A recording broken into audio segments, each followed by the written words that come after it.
Saturday night, Louisville stunned 11th-ranked Clemson with a 33-21 win, scoring on 5 consecutive drives to seize control at Memorial Stadium. Is he going to play coverage? They only rush 4.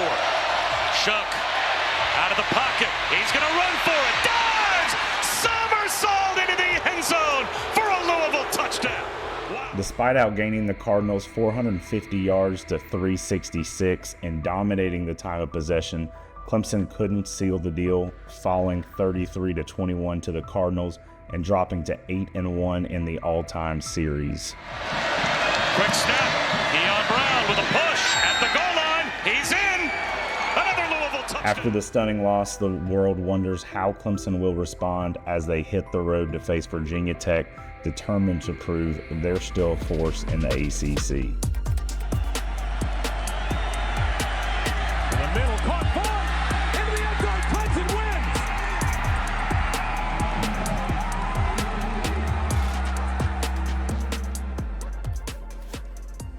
Welcome to Season 3, Episode 11 of the Nachos and Analysis College Football Show.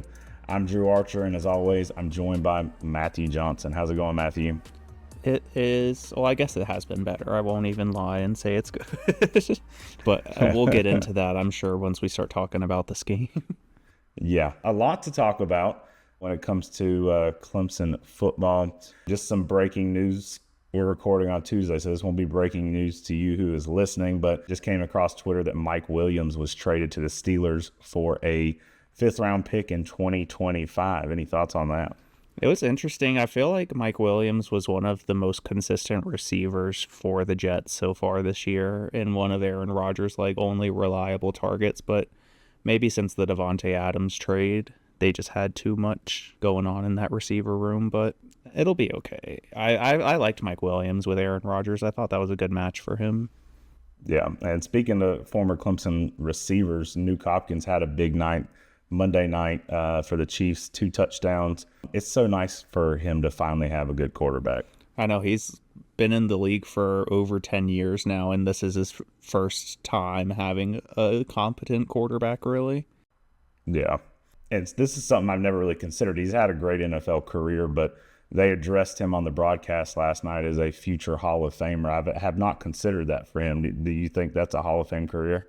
I mean, it's a good argument, I feel like, because for at least 2 to 3 years, DeAndre Hopkins was one of, if not the best wide receiver in the league.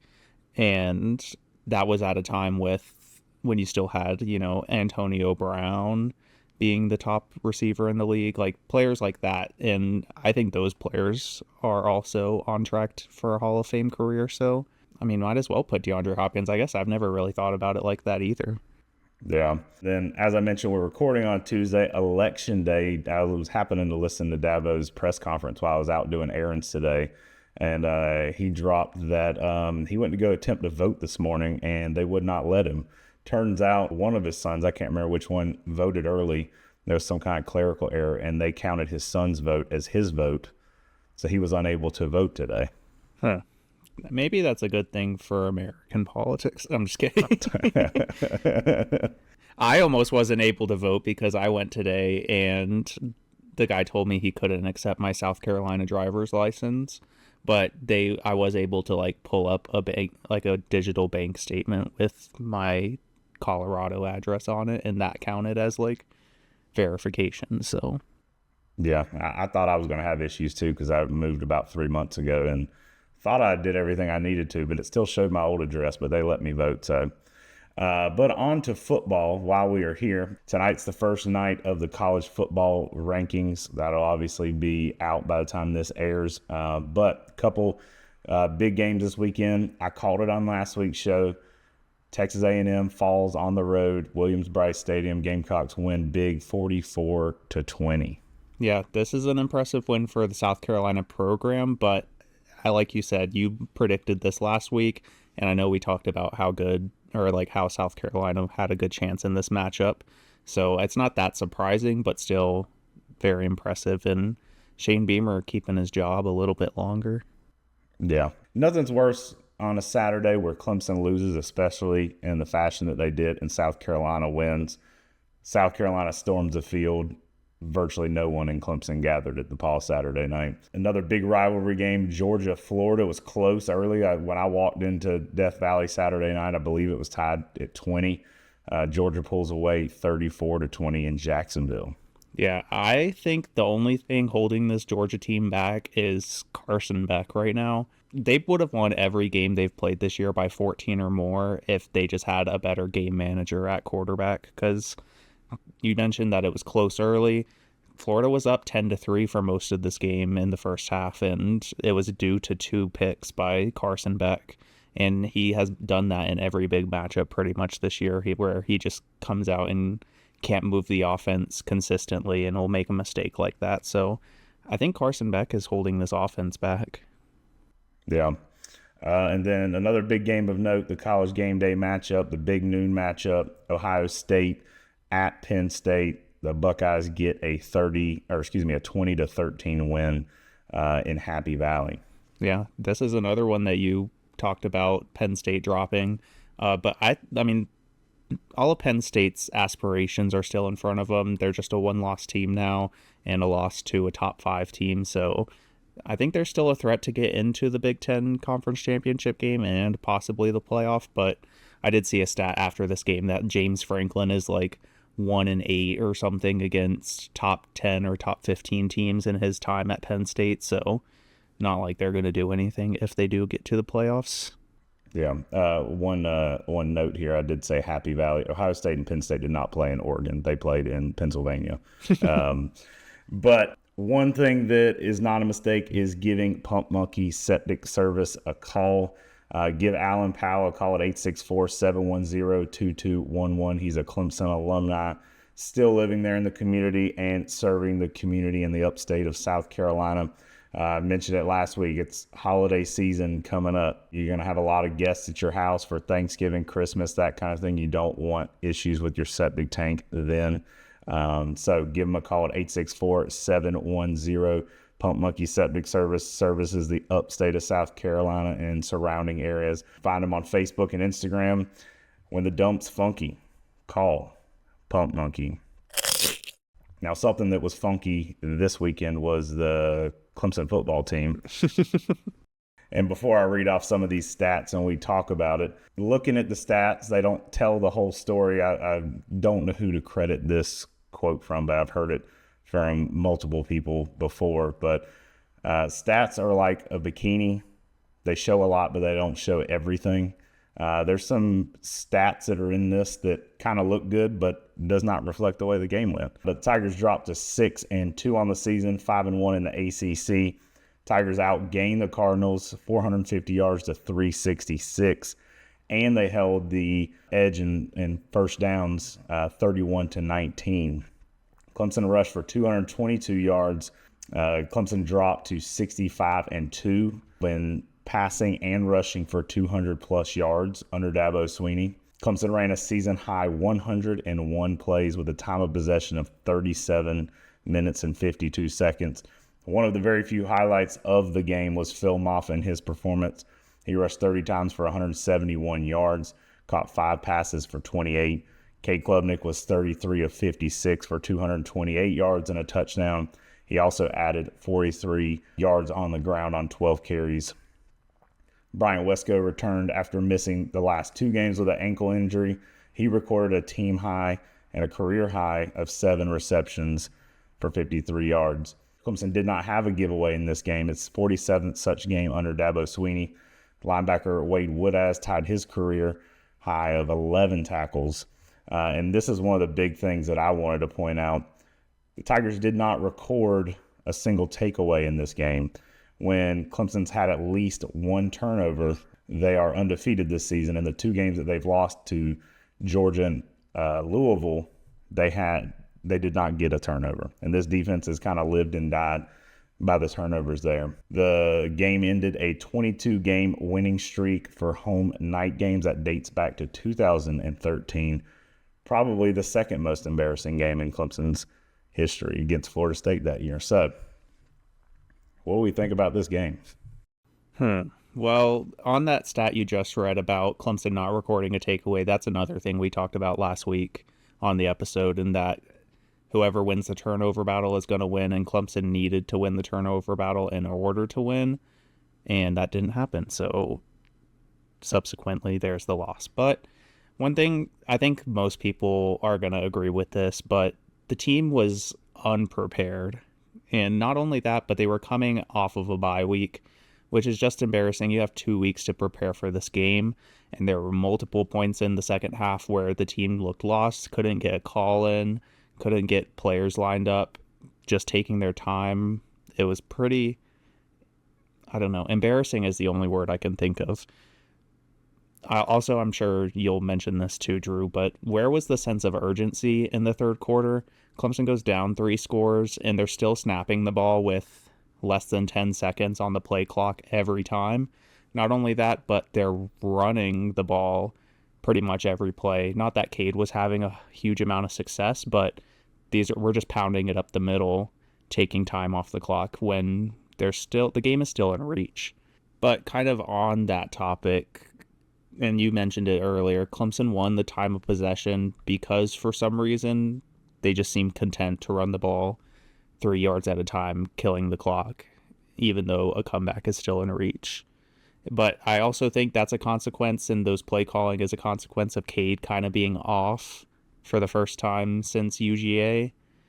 And it seemed like all of Cade's progress in decision making and quick decision making seemed to vanish this week when the opposing team had some athletes in the secondary, because just multiple of his throws were late by a couple seconds and just letting the DB get back into the play. And if Cade doesn't hesitate on those throws, it's a touchdown or big gain every time. Yeah, their DBs ended up being a lot better than I thought they would, and I'll take a little bit of ownership here. Sarah Avery, my sister, she was getting on to me the whole game because literally right before kickoff, I was like, all right, y'all be prepared for a lot of points. Their defense sucks. We should score every possession. And that was not the case. The DBs played Clemson's receivers well. They were like, and this was the same for Louisville's offense, there were really no downfield passes in this game. Everybody was kind of keeping it close. Yeah. And kind of on that point, the offensive line didn't look great this week either. And I know they kind of picked it up in the run offense in the second half was fine, but it's not necessarily the situation to be, pounding the clock. But I did also want to mention one positive, maybe my one positive note from this week was, and I said this out loud during the first quarter of the game, is that the offense looks different with Bryant Wesco out there. Having that extra threat with Antonio Williams and TJ Moore, it just makes you have to cover the entire field. And Wesco was getting free early in this game, but it didn't really, continue throughout. So one thing real quick before you go over to defense. Yeah. On your point, the sense of urgency, late in the game, you had two scoring drives of 5+ minutes of game time. And at least 15 plays. I know you were taking what they were giving you or running the ball, but on top of that, just how long it was taking to get play calls in. I tweeted it out during the game. I don't know that Garrett Riley realized that Clemson was down 3 scores at one point because of just the amount of wasted time. Yeah. And getting the calls in, I mentioned that Clemson wasn't snapping the ball before there was 10 seconds left on the play clock, pretty much the entire second half until late in the fourth quarter when it was obvious that we needed quick scores. But it was pretty obvious to everybody in the stadium at mid third quarter, it's time to start going. But moving on to defense, it was rough, but it's kind of what we expected out of this team because the defense hasn't been what they had been in the past few years under Brent Venables. The defensive line getting pushed off the ball is the most surprising thing. They weren't really. I don't think we got a single sack on Tyler Schaff. I don't know how to say his name, which is very surprising. And just the fact that we were losing the line of scrimmage on both sides of the ball is probably the biggest surprise for me. And then lastly, Barrett Carter, I think, relies too much on his speed and athleticism at the linebacker position and over pursues almost every time. And he just fills the wrong hole a lot of the time when he could sit back a couple yards, force the running back to bounce to a different hole, and still get out there to cover. But he relies on his athleticism so much where he'll just like shoot that gap, and then the running back just bounces it out past him, and it's like that linebacker is out of the play now. So I'm disappointed, especially after the bye week. That was the fact that this is after a bye week and this is the performance that the team showed is just disappointing, and that goes back to coaching, I believe. Yeah, and Dabo pointed that out. He took ownership in the post-game press conference. Clemson is 1-3 following their last 4 bye weeks. That's the week where you're supposed to get healthy and come out more prepared than you ordinarily would, and Clemson has not done well. The only one that they have won was that first bye week of this season. But the last 2 seasons, the only bye week you had, you came out with a loss immediately following that. So the coaching, I don't know what your game plan was here. I couldn't quite figure it out. Everything just looked different. I don't know if they were trying to scheme something and Louisville didn't come out in the way they thought they were going to or what, but just did not look good. Yeah, definitely. One other thing of note, I said this to Sarah Avery in the stands during the game. I'm not one that's gonna boo Clemson, but I was appreciative that there were fans in the stands booing this team, because just overall, it was embarrassing. Like every person that's asked me about it in this last week, that's my response. I'm embarrassed. It was just pitiful. Yeah, I even it didn't even necessarily set in for me that Clemson completely just got dominated this game until hours after, and I'm just still in shock that this is the performance and product that they put out on the field, especially after all the progress that we've made since the UGA game. Seemed like this offense had turned a corner. Seemed like the defense was bending but not breaking, forcing turnovers, getting pressure on the quarterback. None of that happened on Saturday, and Clemson just got their ass beat pretty much. Yeah, Clemson basically beat up on a bunch of bad teams, and here down the stretch, you got some tough matchups. I myself, along with my parents, are going to Blacksburg this weekend, and after Saturday night's game, I do not feel as confident or am necessarily looking forward to it quite as much as I was. I've always wanted to go to Blacksburg, and now I'm kind of like, this could be a long car ride back home next Sunday. What's the kickoff time for this week? 3:30, which works out perfect. We're going to drive up Saturday morning because it's only about 3.5 hours from my parents' place, and we're going to stay the night after the game and check out the city of Blacksburg. Yeah, that should still be nice, and you'll get a little bit of a night experience in Blacksburg in the stadium. What is their stadium? Is it Lane Stadium?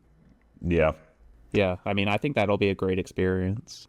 Looking forward to the entrance, Enter Sandman, all that good stuff. Just hopefully Tigers take care of business. Twitter polls.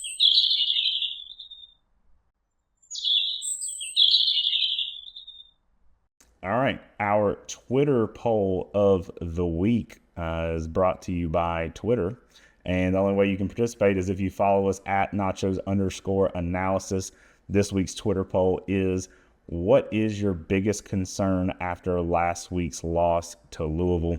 The options are preparation, sense of urgency, play calling, and talent. Before Matthew and I discuss a couple responses from listeners, Kimberly says both 2 and 3, which is sense of urgency and play calling.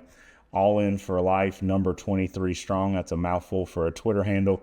They say 1, 2, and 3. They disagree on talent. They say talent is there, but preparation, urgency, and play calling were all MIA during this game. Crozier gets in and says we need an all of the above option. Jervy Junkies gets in and says play calling, and he is referring to the defensive play calling.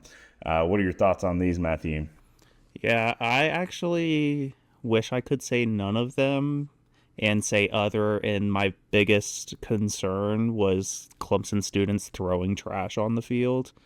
That was embarrassing. It was the most embarrassing thing that came out of this game, and it was a super embarrassing loss. But really, like, I think Dabo's clock management, which might go into the preparation tab, I think his clock management has always been a weak spot in his coaching, and I've criticized it before. Dabo's really good at managing the clock going into and out of the half, like that middle 8 that we talk about a lot. But finishing games, ending games, putting teams away, and putting your team in the best situation to win, Dabo is just an amateur at that. Like, his game sense in that sphere is lacking to me, and I wish he was a little bit better, more skilled, or had a better advisor for those situations. Yeah, and you mentioned the trash throwing. Clemson's basically, or at least last week, turned into everything that we as Clemson fans make fun of South Carolina for, throwing trash on the field and leaving games early. Hand up, I'll admit, I left the game early. The only game that I've stayed the entirety of this season was the Georgia loss, but I wanted to leave the Louisville game at halftime. I would have went with preparation here myself. You had 2 weeks to plan for this. You have more talent than Louisville. Did not show necessarily on Saturday, but preparation was lacking. And as a result of your lack of preparation, the urgency wasn't there, the play calling was off, and you made your talented players not look so talented. The way that the polls shook out, 11% of the vote went to talent, 18% of the vote play calling, 24% went to sense of urgency, and the winner here, preparation, 48% of the vote. So thank you to everyone who participates in the Twitter poll each week. Without you, we'd just be talking into microphones. So appreciate you listening and participating. Fact or fiction? All right, fact or fiction? Fact or fiction? Saturday's loss was the worst loss of Dabo Swinney's career. I'm going big fiction here. This is nowhere near as bad as that 2013 Florida State loss. Even though that Florida State team was one of the best teams in college football history, they were without Jameis Winston. Clemson was supposed to be a competitor, and they went and lost by like 40, which was awful. Jameis Winston did play in that game. Oh, I thought that was the game that he missed. He was suspended for. That was the next year against Deshaun.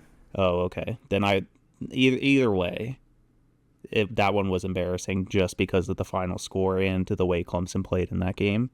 I'll also say the opening loss to Duke last season, pretty bad. 2022 loss to South Carolina, that one was pretty bad. But matter of fact, any loss on Dabo's resume to South Carolina is worse than this Louisville loss. And then lastly, the 2017 loss to Syracuse in the regular season with Kelly Bryant. That one I think is a little bit worse than this. But other than that, it is a bad loss, but I think there's some bad ones in Dabo's career. I'm going to disagree. I'm going to say fact is the worst in Dabo's career. You combine all of these things, that you had 2 weeks to prepare. You're way more talented than this team. You've never lost to Louisville. Just the utter lack of preparation, and like I don't think I've ever seen a Clemson team this unprepared. That 2013 Florida State game you referenced, they were far more talented than Clemson was there. I think a close second as far as embarrassing goes, and it worked out in Clemson's favor because it brought us Brent Venables, was that West Virginia Orange Bowl loss. But you have not had too many games while Dabo Swinney has been the head coach here at Clemson that are just that much of a head scratcher and then just terrible. Fact or fiction? Fans are entitled to leave a game early if they want to. I mean, obviously fact, it's a free country. Buying a ticket to the game and entering the stands does not keep you prisoner in the stadium until the final whistle. But it is a bad look when there's a theoretical chance that Clemson could win and the stands are half empty just because you got down 3 scores at one point in the second half. Even at that point when Clemson went down 3 scores, there's still 5 minutes left in the third quarter. The camera on the broadcast turns to the stands and there's a line getting to the tunnel people leaving, and it's like there's still plenty of football left to be played. It seems like the fans gave up on this game before the team did, so yes, they're entitled to, but it was a really bad look this past week. Yeah, fact. Fans are entitled to leave the game early. I put this in here because there are a couple holier than thou people that we follow on Twitter that I won't name that are bashing people for leaving early. And I quote retweeted one of them, was like, hey, this is a transactional league now. If the product does not meet my satisfaction, I'll leave if I want to, basically. And I am consistent. Every other home game this season, Clemson's won, I left early. And I left this one early too. So, fact or fiction, Clemson is a basketball school now. Brad Brownell's squad up to 1-0 on the season so far. This is fiction. I think we joked about this at one point last season, but if Clemson basketball was in the position that the Clemson football program was in, we would think of the basketball program like Alabama's basketball program, where they're in the top 5 preseason, getting good recruiting classes, staying relevant in the sport. That is not the case for the Clemson basketball program. Yeah, I must say fiction too. I think they're going to have a good team this year. I do not live and die by Clemson basketball. I simply show up to watch a game for 2 hours and then cut it off. I do not get invested like I used to because they have broken me so many times. So, weekly picks. All right, let's discuss our Week 10 picks for the Pick'em contest. We finally have someone taking the lead. No longer a tie. Kind of. Technically, but not really. So Matthew goes 2-2 this week, and I go 3-1. So we were tied at 20 last week. I have 23 on the season. Matthew 22 plus his preseason pick that's already achieved. Yeah, so that's what I meant by technically kind of you gained a ground there, but it's still kind of tied, which is still annoying, but yeah, great week for Drew there. I did want to mention this Duke-Miami game. We didn't talk about it in the beginning, but Duke was in this game for a lot of it, and it was close, but Duke had an absolutely disastrous fourth quarter, throwing about 3 interceptions, I think, in the fourth quarter when they were trying to make a comeback. And Malik Murphy's got a huge arm, but sometimes he will just throw the ball up in the air. And when the team you're playing has better athletes like Miami did Duke, then that's not always a recipe for success. Yeah, I would be totally honest. I didn't watch a single game that I picked other than a few minutes of the Ohio State-Penn State game at the tailgate. Ohio State, 3.5-point favorite. That was a little closer than I thought it would be. Penn State did put up a fight. And then the South Carolina pick, I had them covering and gave it out on here that they would win outright. Can they continue that momentum this weekend against a tough Vandy team? Maybe we'll talk a little bit more about that here in a little bit. Possibly. And one other game that was really exciting that you had picked and I watched as a consequence of you picking it, Texas Tech, Iowa State. Texas Tech wins that game, upsetting Iowa State. I think Iowa State was number 11 or 12. They were pretty highly ranked, going down in the last seconds to Texas Tech. So that was another good game. And Texas Tech, we haven't talked about their uniforms before, but their uniforms this past weekend were crisp. I don't know exactly what they look like, but I feel like I probably would not like them. I'm going to look up a picture and just like post it in the doc for you. So, because they wore like this, like black helmets, white, and then they're kind of like a retro style. They are Adidas, but they are like a more classic style Adidas. I'm just going to paste it right underneath the last week's picks if you want to see it. Oh yeah, I like those. Yeah, they were really cool looking on TV. That's like a classic look. Yeah, so shout out to Texas Tech. Yeah, I don't mind those. And also, this is a weird side note, but Texas Tech is in Lubbock, Texas, and that's where the band that I wore a hat of in a previous episode is from, Lubbock, Texas. One of my friends is their tour manager now, so. Oh, nice. Weird factoid. But anyways, we can get into Week 11 picks if you're ready, Drew. Yeah, I was going to say one of my favorite things about Texas Tech is when they score their first touchdown of every game, the student section just throws tortillas in the air. I didn't know about that. I'm pretty sure it's Texas Tech. I'd love to look up a video and send it to you. But week 11 picks, as always, Matthew and I give out a favorite, an underdog, and an over and a under for 4 possible points each week. What is your favorite pick this week, Matthew? So since I went down in the pick'em contest last week, I went with a different strategy this week in my picks and went through the entire list of games and wrote notes down under each game that I thought could fit into any of my picks, and then narrowed it down from there if I had multiples. So that leads us to my favorite pick this week. I am going Memphis, and Rice is traveling to Memphis. Memphis is favored by 9. Memphis hasn't lost at home this year yet.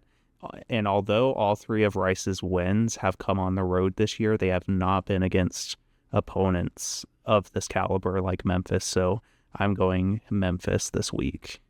Memphis is a tough place to play, too. For my favorite, I am going to the SEC. Bulldogs, 2.5-point favorite on the road. Ole Miss, I think Georgia takes care of business and covers this week. Interesting. I think that one's going to be really close, especially with that Carson bet factor that we talked about earlier. And then my underdog, we're about to talk about it now, but I think Virginia Tech covers this game against Clemson. Right now, Clemson's favored by 6.5. And Virginia Tech can score, but their defense also gives up a good amount of points. Just so you know, Virginia Tech beat Boston College this year by 21 and Georgia Tech by 15. Those are 2 pretty good ACC teams. Barely lost to Vandy week 1. Barely lost to Miami on a bad call, a game they should have won. So I think Virginia Tech is going to keep this one close. As Dabo said on his press conference this week, Virginia Tech is about 4 plays away from being 9-0 right now. So I do expect it to be a close game. I am going back to the South Carolina Gamecocks again this week. I'm counting on them struggling after coming off a big win on the road at Vanderbilt, which has been a tough place to play. Texas getting out of there with just a 3-point win a couple weeks ago. I think Vanderbilt can win this game. Yeah, I agree with that. And not only do I agree with that, but I think the over is going to hit in that game. Line right now is 45.5. And South Carolina's defense is pretty good, but Vanderbilt's offense likes to move it.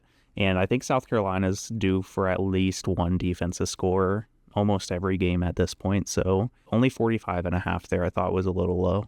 Yeah, I consider that one for my over. But I like this one a little bit better, going Michigan on the road, Indiana, 48.5 total points. Indiana can put up some points. So that one's my over. Nice. And then lastly, for my under, might be a little shock, but I think Mississippi State traveling to Knoxville to take on Tennessee. That line is currently 61.5. And Tennessee hasn't scored more than 28 since week 3 versus Kent State. So Tennessee's offense, at least, is not what we thought it was at the beginning of the year. I don't think it's going to get out of hand quite like that. Yeah, I'm sticking in the ACC with this pick. Virginia on the road at Pittsburgh, over under 57.5. At times, these teams have struggled to score some points. So I'm thinking this is a lower scoring affair. All right, time to preview the matchup with Virginia Tech this weekend. The Tigers go on the road to Blacksburg for the first of 2 consecutive road games. Clemson leads this series overall 23-12-1. On the road, Clemson is 10-4 in Blacksburg. The last meeting came in 2020. Clemson won that by a score of 45-10. Tigers currently have a 6-game win streak on the Hokies, and as Matthew mentioned, the spread on this game is 6.5 points, over under 53.5. Clemson's attempting to improve to 36-9 in games following a loss under Dabo Swinney. Tigers are attempting to win the 7th consecutive game against Virginia Tech. This is dating back to 2011 when Clemson beat them twice. Tigers are looking to improve to 3-0 in true road games this season. Clemson enters the week as one of 14 FBS teams that remains undefeated in road games. Clemson is entering the game having scored at least 1 rushing touchdown in a national best 84 of 90 games since the start of 2018. Tigers have also rushed for multiple touchdowns in a national best 70 games during that same span. The series is one of the oldest for Clemson. The two programs first met in 1900. Tigers won that game 12-5 in Charlotte. That team was led by Coach John Heisman in his first year as head coach at Clemson. That was the 5th win of the season. Tigers finished the 1900 season 6-0 there. And then that 2011 season that I just referenced, Clemson won its first ACC title in 20 years against the Hokies by a score of 38-10 in Charlotte. How are we feeling about this game, Matthew? Before I talk about that, I do want to talk about just an honorable mention to those two Virginia Tech games in 2011. This was the first year that Clemson really started exploding and becoming a powerhouse, and it is the year that ended with that Orange Bowl loss to West Virginia that you mentioned. But before that, it was a really good year, and Virginia Tech was highly ranked in the season. Clemson beats them after beating Auburn and another ranked team 3 games in a row to start the season. Then you reface Virginia Tech in the ACC championship. And I believe it was Courtney Brown had his best games of his career. Or no, Andre Branch is who I'm thinking of.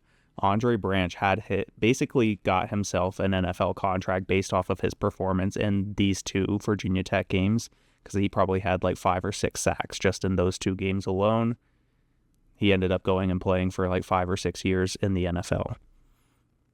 But this year, I think this is another worrisome one. I mentioned last week that I didn't feel super confident, but I still thought Clemson was going to win that game. But now that we know what this team is actually capable of, it's a little worrisome. Because Virginia Tech has looked good at certain points this year. Like you mentioned, they're about 4 or 5 plays away from being 9-0. I think they're still going to be motivated to try and spoil any chance Clemson has left at a conference championship game or the college football playoffs. Virginia Tech's offense is decent. They have a really athletic quarterback and a great run offense, and that's Clemson's weakness on defense, is stopping the run. But I wonder if we're able to sell out to stop the run, if that'll help, because I think Virginia Tech's quarterback, while he is athletic, his like total numbers this year, he's like 10 touchdowns to 5 interceptions. So not going to blow the top off of you, but still something to worry about. And then lastly, I expect this one to be a close one. Obviously, I picked Virginia Tech to cover that 6.5. I think Clemson's team morale might be up in the air after just looking completely lost and unprepared last week. So it'll be interesting to see how the team responds. So sorry, I was having not quite getting at you, but last week, as far as preparation thing, we went on Duke. I looked at sat on, but in the losses, so as I look forward, it's all I can list some improvements. As always, appreciate you. Peace.